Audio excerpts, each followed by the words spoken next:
So today's video is going to be part 1 of the Solo to Masters challenge I'm doing for Apex Legends Season 27. And for every part of this challenge, I'm going to be covering it in an inside the mind style. What that means is I'm going to be talking through my thought process and decision making throughout all the gameplays, giving you guys a look into the why behind everything I'm doing as a solo player in ranked. I'm going to be covering everything from positioning, rotations, how to win more fights, literally everything I could think of to help you rank up as fast as possible. So let's get right into it. So to start off, I just wanted to let you guys know, basically what I did is I'm not using any alt account or smurf account or anything like that. I'm doing this whole challenge on my main account. I simply haven't played ranked for like 3 or 4 seasons to try and D-rank as much as possible for this challenge. But unfortunately, the lowest that I could D-rank by not playing was Silver 1, so we're not starting all the way in Rookie or Bronze, unfortunately. I was trying to get it as low as possible to show you guys every rank I could, but Silver 1 is going to be our starting point. And also another heads up, these games were filmed right when the season came out, basically, so these gold lobbies are actually just filled up with Diamond and even low Masters players, which is obviously going to change the way that we're able to play. If this was like the end of the season in gold, I would obviously be able to play a lot more aggressively because the lobbies would be much easier, but we're going in with the mindset that we're basically in a Masters lobby already, and I think that's a good thing because you're going to get to see a playstyle that no matter what rank you are, if you use this playstyle, I genuinely think you're going to start to rank up much faster, and these tips are going to apply to any rank. So during this initial looting process, what you're going to really want to be doing is setting a plan. In my head, I know when I drop in, where are the nearest POIs that other enemies could have landed at, where's the zone, and I'm creating this initial idea of kind of, okay, where could I ask my teammates? Because another big thing with rank, try to communicate with your teammates. You don't have to use your mic, maybe use the text chat in-game. Try to communicate, try to ask questions. So what I did is I created an initial plan. Okay, we could push Climatizer here, look for a fight. I asked my teammates, they said they were down. And then I know that the zone is closing in 3:45, and it's not that far away from us, so we can go ahead and be aggressive and look for this fight. And I would say one of the biggest problems that a lot of people run into is that they don't create a plan like I'm talking about. They kind of just autopilot, right? You just drop in, you loot, and then you just start kind of running towards the zone, and whatever happens is going to happen. One of the biggest tips that I can give is genuinely always try to have a plan. This applies to large-scale plans like this big rotation and what fight we're going to take and then rotating into the zone. But it also can apply to within fights themselves, creating mini plans of how you're going to take this fight and maybe how you want to flank. Always try to create a plan, and I think that's already going to be something huge that'll help a lot of people. Now, I go ahead and I grab this bridge position because I know that these guys are going to kind of have to rotate to us with the zone pushing. The zone is pushing pretty slow here, so it might be a minute, but I want to always place myself between the zone and my enemy, right? I don't want to be on the other side of them where they can zone hold us when the zone starts closing in. I want to get in this nice position where we can hold them and the zone's going to pressure them from behind, not us. Now, I end up hearing some shots going off, so it sounds like they're already in a fight, so now we're going to be more aggressive. As soon as we hear those shots, we need to get on top of these guys as fast as possible and take advantage of this third-party timing. So we go ahead and push up to this building, but I don't over-aggress. Watch how I play doors. Doors are going to be really nice because it allows you to quickly drop behind cover if you do get shot at. So I move door to door. We get a really nice timing on this guy who is low on this first floor. I see my teammate getting shot, so I slide over to this corner, and I'm using this pillar for cover as we deal some nice damage. Unfortunately, I missed that second PK shot, but we still get the knock. And so already we have 2 knocks, but I'm also aware in this fight, there's another team here possibly. I don't know if they got full eliminated or not, so I'm playing as if there could be 2 teams. But when my teammate ends up getting engaged with their last teammate, I go ahead and slide out aggressively because I know he's focused on my teammate and on me. Now, the PK kind of did me dirty there. Double 27, a little bit sad. But regardless, we get the team wipe. And I'm also realizing at this point, there's no footsteps, no more shots. The zone's closing in. So the other team did get fully eliminated anyways. But you saw how patient I played that fight because we really didn't know if the other team was fully eliminated or not at that point. So if I inserted myself too deep in the middle of that fight and the other team was still alive, it could have got really scary. But instead, by playing it really patient, playing on the outside of the building and just trying to look for little angles through the doorways, through the windows, we get some really easy eliminations, and we end up getting a free team wipe basically just by some good timing and good positioning. Now, we go ahead, my teammate pops an evac, so we're going to go ahead and rotate out here. But I'm also aware when I'm rotating here, that there could be teams all around us because edge zone is usually a bit hot when rotating out. And that's exactly what happens here. There actually ends up being a team behind us now. This maybe could have been that second team that we third-partied. Maybe they ran away. They didn't actually get fully eliminated. I'm not sure, or it could definitely be another team. My teammate hits a really nice shot. I hit a couple wingman shots, and we actually get an opening knock. Now, I am trying to get this full elimination because I know that his teammates are probably on the other side of this big iceberg building, and if he's able to drop down and get res, that's going to make this really difficult because then we're going to have possibly a full team of 3 behind us and teams holding us in front of us, so I am going to be a bit aggressive here. And also playing Wraith is going to open up opportunities for you to ask your teammates to maybe stay back, hold this space that we need to control, and I can push up, try to make a play or get a full elimination like I was trying to right there. And if I get in trouble, I can just get my free, get out of jail free card basically with Wraith's Q, where my teammates aren't going to have that get out of jail free card. So sometimes you don't need your whole team to move with you to make a play. If you think you can make it as a solo, whether it's, like I said, getting a full elimination or maybe even trying to get an opening knock, tell your teammates, ask them nicely, could you guys hold this space? I'm going to try to make a play, and if I get in trouble, I'll just use my Q ability to get right back to you guys. So that's kind of what I was trying to do there, but we end up getting the full elimination easily anyways. Now, we go ahead and push up this hill because this is going to be a nice power position. And as you can see, this is actually a really, really strong position because the next zone is up on this hill as well. So this is a really strong position. We don't necessarily need to move off of this position. If I was strictly playing for heavy placement, we definitely could have held this spot for a while. But what I realize is I have a wingman with a 1x, not the ideal loadout for rank, to be honest. You're probably going to want to be running G7 or 30-30 with like a 2x or 3x. That would be much more effective for creating openings. But realizing in this situation, this is what I have. We don't really want to just sit on this hill. And also, especially being in gold, even though I did say it is like Diamond and Masters lobbies, you have way less of a penalty for playing in gold and silver. Like your fee for going into the games is much lower. So I still want to try to be maybe a little bit more aggressive than we have to be and try to take advantage of the low entry fees to try and drop more eliminations and climb a bit quicker. Definitely don't be afraid to take fights, especially in the lower ranks. And I think that's a problem that a lot of players make, is that they're very afraid to take fights, especially in ranked. But if you're under, honestly, platinum or even under diamond, I really do think you should be trying to play a bit more of an aggressive style. Even if you do lose some games, the games that you do win and you pop off and you get a lot more eliminations are going to pay off a lot more. But at the same time, that doesn't mean just try to run at everything without any thought. Everything's still got to be purposeful and planned out. And you're going to actually see in the end game of this game right here that these next couple minutes, we're going to get into a lot of engagement. It's going to get pretty hectic here. That is one of the great things about ranked, is the end games and even the late mid games are a lot of fun and very hectic. And the pace of this game is about to pick up a lot. So we kind of get focused right here, and we get pushed off that roof by a team with a sniper and a Valk using her Q. And so I'm going to go ahead and try to find a completely different angle.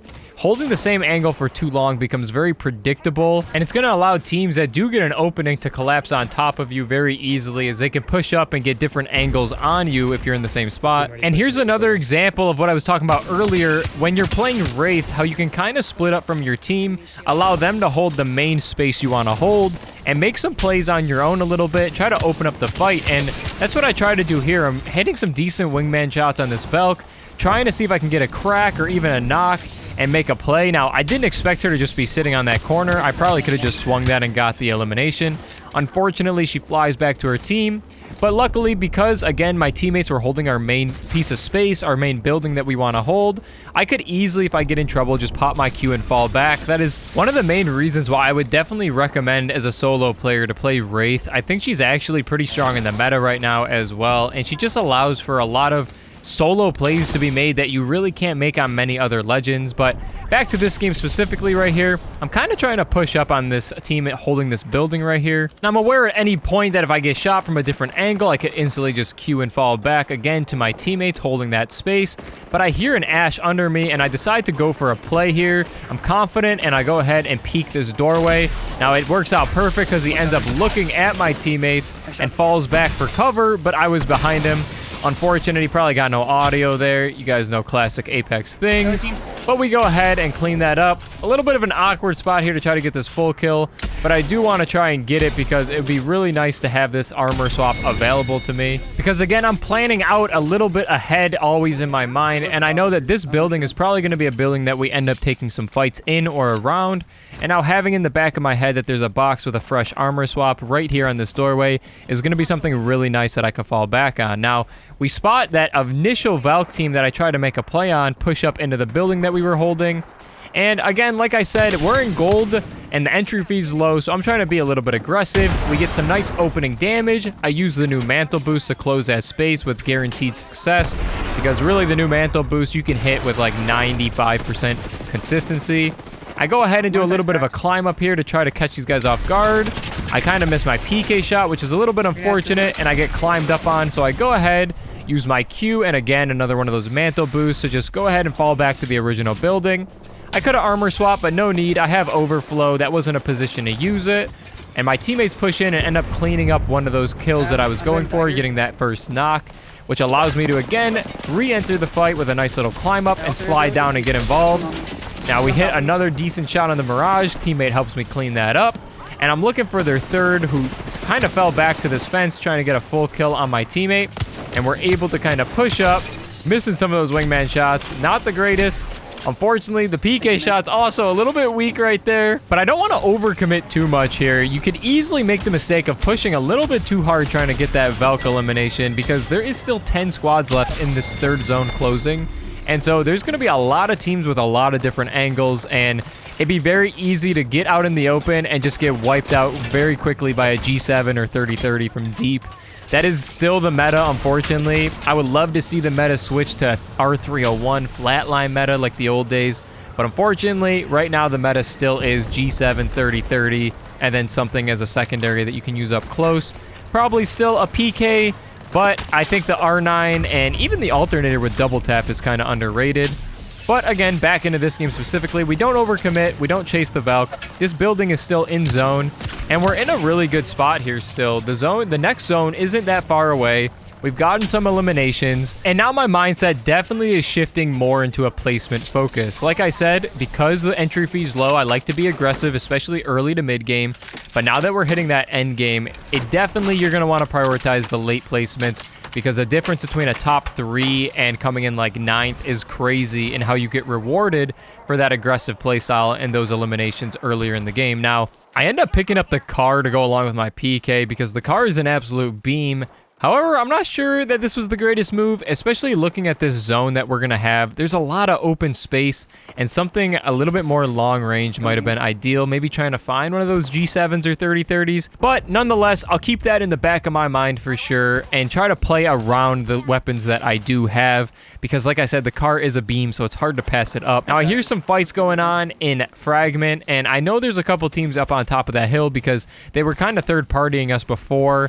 But the problem is, in this situation, we don't want to overcommit to anything because, again, like I said, those placement points are huge. Now, I accidentally slide down the hill and end up getting a free elimination on an Octane who was 1 HP. Kind of just luck there, I'm going to be completely honest. I didn't mean to fall, and I had no idea he was down there 1 HP. But, hey, we get the freebie. Not complaining about that at all. And what I'm going to want to do now is I'm quickly checking behind me to make sure there's no other like solo rats or anything like that that could sneak up behind us. And because that's completely clear, we're kind of good here to hold this position, and we're in a good spot to try to win this game. Now, I see somebody pop a Moby and get a res in front of me, and I call out to my teammates again that I'm going to try to make a solo play, and if I get in any type of trouble, I'll just pop my Q ability and fall back. We drop down and we get a nice opening knock. I notice this guy out of the corner of my eye, and we beam him with the car. All right, this team definitely was not the greatest team, but we're able to drop down and pick up 3 more free eliminations. Even though those weren't the greatest players, probably, it's the idea of making that type of play. You know, they were probably getting zone held a little bit weak. I knew that I could drop down, especially with the weapons I had with a gold PK and a car, and maybe get some free eliminations. That's exactly what ends up happening. And if I got in any type of trouble, I could have always just fallen back using my Q. And somehow on this last 10 seconds, 15 seconds, the lobby got absolutely evaporated to just us and one other team. And so I call this out because I don't think my teammates realized it initially that this was the final team. I get a little bit too deep here, definitely a big mistake by me, but because I have overflow, I'm able to quickly use my Q, fall back to a rock, and get that quick heal off. We also end up cracking one of the enemies, and now we're trying to push up, moving from cover to cover, trying my best to deal damage without taking damage, which is something I talk about a lot in all my Inside the Mine videos. Now, my one teammate ends up going down. My teammate calls out he's going to res, and I'm using these boxes as nice little high grounds that I can climb up and move around on. We hit a nice beam with the car, and then we slide in and clean up the final elimination as well on the last lifeline. A really nice fight there at the end. You saw how I played cover, played the high ground, didn't try to overcommit to anything, and prioritized my own health before dealing damage so that I didn't go down, because I knew if I went down, there was a good chance we'd lose that game. And that wasn't a game where my aim just felt absolutely insane or anything. It was just simply good positioning, good timing, knowing what fights to take and when to take them. And those are the things that are really the key in Apex, and especially in ranked Apex. Now, as promised, we have a second gameplay right here for this first episode of my Solo to Masters challenge. But super quickly, I just wanted to let you guys know that all these gameplays are captured from my live stream over on Twitch at klarity. So if you wanted to come stop by, enjoy some good vibes, and like I said, some games just like this, I am live every single day over there. But without further ado, let's get right into the second game. Now, I went ahead and kind of skipped the initial looting phase because there wasn't too much going on. As you can see, we don't have any damage or anything yet. So we just kind of went ahead, grabbed what loot we could, and rotated out. We ended up in the same exact area as the game before, which is kind of funny. And we're going ahead and trying to initiate a little bit of a fight here, but this team in this building has snipers, and they also have a rampart set up, and behind the walls, those snipers are going to be pretty deadly. So we're going to go ahead and back off, but what ends up happening is there is another team third-partying behind us. So I go ahead, and what I'm looking to do here is use my Wraith portal to get my team in a position where we can create the pinch on this team instead of us being in the pinch. And we're able to do just that, hitting some nice wingman shots, getting the initial knock using this rock as cover. And I'm trying my best here to keep my teammate up. I miss a really bad PK shot there, but we're still able to clean up the eliminations. We get 2 out of the 3 there. Teammates help me with the 3rd. And we get a quick armor swap. I missed one too many shots. It would have been very bad if we went down there off of such a bad whiff. But teammates bail me out. We get a nice team wipe to start this game off. And that team is still shooting at us from deep now, the Rampart team with the snipers. But we're in a position now where they might tag us once or twice, but we have tons of armor swaps, tons of heals. No big deal at all. So that first initial team wipe, really nice there. Using the portal was huge because we were in a position where we were kind of the, I always say this on my stream, the meat in the sandwich. And you want to be the bread. You want to make sure you're putting yourself on the outsides of a third party. You never want to find yourself in the middle of it.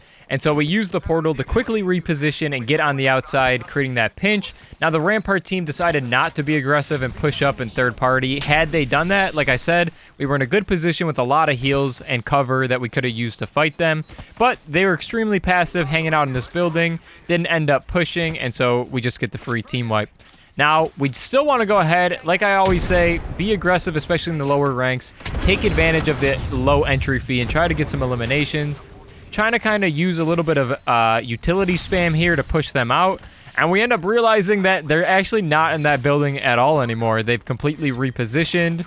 So they have fresh walls, which again is going to make this fight very annoying. Especially because we just use a lot of our utility on a building that nobody was in. Luckily, I still have a couple more grenades we can use here. We end up getting a nice crack using that grenade as well. And a nice PK shot as well. So I've really opened it up a lot here. I call out to my teammates, letting them know this. But unfortunately, this is going to happen sometimes as a solo queue player in ranked. My teammates, I guess, for some reason had a different plan and decided to kind of go towards Fragment and fight a different team instead of this Rampart team that we were initially fighting. Which is okay. It's not a big deal. Like I said, it's going to happen sometimes as a solo queue player.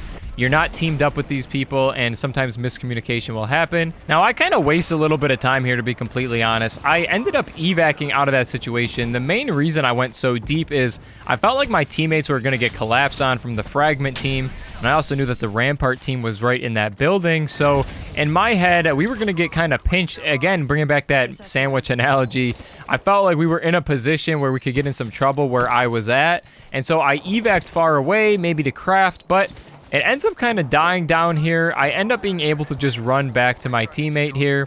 My Mirage, who stayed up and got out of that awkward situation. Again, this Rampart team is extremely passive in this building. They didn't collapse. They literally are just holding buildings down. And I'm going to keep that in the back of my head. Now that I know that these guys probably aren't going to push out. They're just going to hold this building constantly. And what ends up happening, in a way it works out. I get some really nice timing with this team pushing from fragment to kind of push the rampart team. So in a way, my space creation with the evac works out a little bit perfectly, allowing me to again re-enter as a third party and get a nice opening knock. Now we're also able to grab my teammate's banner and go ahead and get a quick revive here. So everything works out nicely. And then I start getting shot at from even deeper up the hill. So again, we have a team now in this building, the rampart team. The team that was trying to push them from fragment that we got that opening elimination on. But we didn't get the full elim. We got to keep that in the back of our head. They were able to get a Newcastle ult and probably a Newcastle res as well. And another one of the biggest things here that you're going to see play out in real time is how important it is to play around your teammates. When you're solo, you can only control yourself. So you have to just constantly adapt to what your teammates do. My teammates end up wrapping here, trying to get angles from behind on this team close to the Newcastle team. And when I see them do that, I go ahead and hit a beautiful flank using the PK and the wingman to come in, help my teammates, and we just go ahead and we're going to hit a couple more nice wingman shots to clean up that team wipe. And that was all created by me being aware of my teammates. You can't simply just ignore your teammates and be like, I'm going to solo queue and I'm going to play it my way and I'm going to be able to control everything. That is the complete wrong mindset. Your mindset actually has to be, I'm going to play around my teammates as best as I can. I'm going to be aware of them and their plays, adapt to their plays, and then use them to my advantage like I did right there. Now right here, zone's closing in. I know this rampart team has still been sitting in this building forever, and the team up the hill probably slid down as well. So I get a little bit greedy here, but I stay in the zone, get that elimination onto the rampart as she's trying to rotate out. Definitely a little bit greedy and a little bit unnecessary of me to do. I kind of wanted to zone hold these guys as they were trying to rotate out. If it was honestly me with two other players in communication, I would have asked them to stay with me and maybe try to clean up some of these kills, being a little bit more aggressive because it's only zone 2 closing. But again, adapting to my teammates, I noticed that they're full rotating out. That's no problem at all. We get that free elimination on the rampart regardless, and we go ahead using an evac tower to rotate back with my team. And we can zone hold from this position. Again, this is probably the better play, to be honest. That was a little bit too aggressive of a play that I had planned. But with it being only zone 2, you don't be afraid of the zone as well. When it's only zone 1 and zone 2 closing, you can absolutely, as long as you have a decent amount of syringes or med kits, you can definitely make some plays in the zone. So now here we are, zone 3, and it's time to reassess the current situation. But as I say that, we end up just randomly walking up on a ballistic trying to get the res. So we grab another free elimination. That right there, nothing crazy, just a little bit lucky somebody was there reviving. But what ends up happening is the team that probably got that initial knock on the ballistic's teammate is on the hill above us. So we're in a little bit of an awkward spot here. And I'm trying to figure out what's the best way to go about taking this fight. And here's a play out of Faide's book. We're going for a little bit of a portal play. So I tell my teammates, watch my portal. I'm going to try to steal one of these teammates by using my portal and my Q. And as you're going to see right here, we actually execute it pretty well. I go ahead and hit the play on the Valk. But unfortunately, with it being a Valk, that was the absolute worst legend for me to do it with because she can actually just fly right back up to my portal. So any other legend, it would have been a perfect play and we would have got the free opening knock. But the Valk is able to fly right back using her jetpacks to my portal and get back with her team. Now, I think after I hit that portal play on the Valk, they got a little bit nervous to fight us because they basically completely back off here. Like, we're just looting for free. I'm thinking in my head as I'm looting, if they look down on me, I can just quickly hit an armor swap on any of these boxes. But they basically go from being extremely aggressive to completely backed off. So we just go ahead, grab some loot super quick, and kind of get ready to move on out of here. They do peek again at the end here as the zone is starting to close in on them. And I call out to my teammates, hey, look, zone 3 closing. It's going to hurt these guys. This is the perfect opportunity to zone hold. Unfortunately, they all go left. My teammates do get some angles, though, and start to deal some damage. And because I have that gold laser sight, we're able to hit some really nice hip fire shots with the wingman. Now, I get that opening knock, but I take a lot of damage in the process. I would have liked to see me play that a little bit cleaner with my peaks and also maybe try to rotate out of the zone a little bit sooner and zone hold a little bit more using my Q instead of trying to fight it so much in the zone on the edge right there. But it works out. Because I have overflow, make sure you're always picking up overflow. Even with the nerf, it is still the best amp in the game. Being able to pop one syringe or one cell and get full HP on either is absolutely huge. And so using, again, overflow, we rotate out using the Q so we don't take storm damage and clean up that last elimination. A decent zone hold there. Again, probably could have got a little bit more ahead of zone, but it worked out in the end. Now, when I see this Gibby pop bubble, I'm already knowing it's a full team of 3, and being that close, they can just jump on top of me. So I need to go ahead and create a little bit of space. This is something that I've learned from 1v3ing pubs for so long, is you need to know how to create space so that they have to chase into the open to get to you. Now, unfortunately, I go ahead to do that again with my portal and my Q. And right when I pop my Q, I get hit with the Gibby ult, so I lose all my momentum and I'm unable to take advantage of the speed boost from the Q and the portal combo. But it wears off. They don't over-aggress. That's another thing, especially in these gold lobbies. Even though these probably were mainly diamond players, people in ranked in general are much more passive. They're much more afraid to send you and try to go for the fight with a lot of aggression. So make sure you're using that to your advantage. Play with confidence. Play aggressive. When it's time to take a fight, do it with speed. And don't second guess yourself too much, because a lot of people playing ranked are just too afraid to make mistakes, and because of that they're holding themselves back. It's like I said earlier, don't just make plays on autopilot without thinking and just run at teams. But when you go to make a decision, when you think about it and you say this is the correct play, just be aggressive and again be confident in that decision. Confidence is so key. Go into every play you make with full confidence and give it your best effort. If you end up going down because you try to take a fight with confidence and it just doesn't work out, that's absolutely okay. You just learn from it. So we get away from that Gibby team and I'm able to actually get my teammates crafted and hit a quick revive using the Moby. And now we're hitting a bit of a full reset. So that Gibby team kind of posted up on this hill, and I'm trying to zone hold them a little bit because I see that zone 4 is closing in on them, and I know they kind of have to slide down this hill to get to cover. Missing a lot of wingman shots there. It's going to be like that sometimes, especially with the wingman, so we don't get any great poke damage to kind of open that fight up where we can close the gap. But nonetheless, it's a great play because me putting that pressure on this Gibby team doesn't allow them to kind of come into my team's space that we're holding.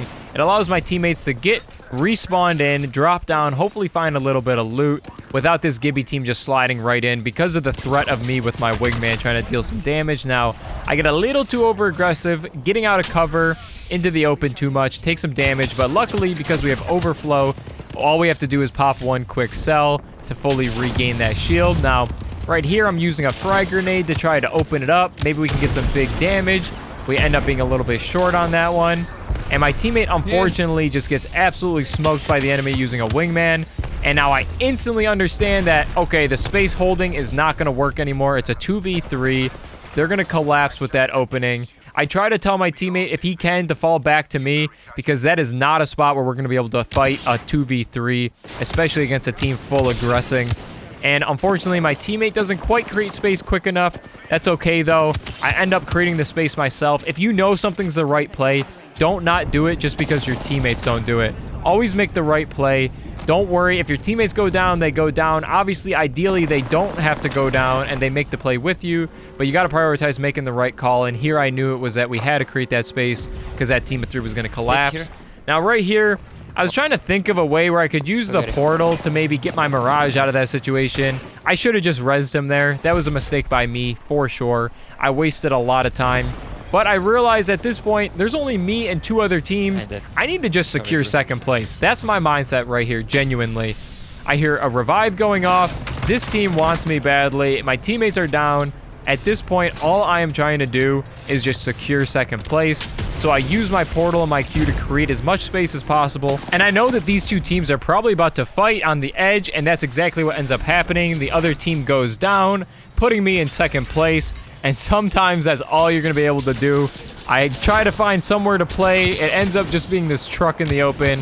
They're collapsing on me from both sides, and there is just no way to win this 1v3. But as you guys know, a second place with 8 eliminations, solo queuing ranked is very, very good, and we'll take those all day long. Now, I know this was a little bit longer of a video. I wasn't sure how these were going to be paced, but hopefully you guys enjoyed this first episode of this Solo to Masters challenge. Ranked games are just a lot longer than pubs, and there's a lot more decision-making that goes into it, so I tried to fit all that in here. Let me know in the comments again how you guys enjoyed this first episode. The next one should be coming very soon. I'm gonna try to get them out almost weekly. And also let me know if there's anything I didn't cover in this one that you really want to see in the next one. As always, thank you guys so much for the love and support. I hope you have an amazing rest of your day, and I'll see you in the next one. Peace.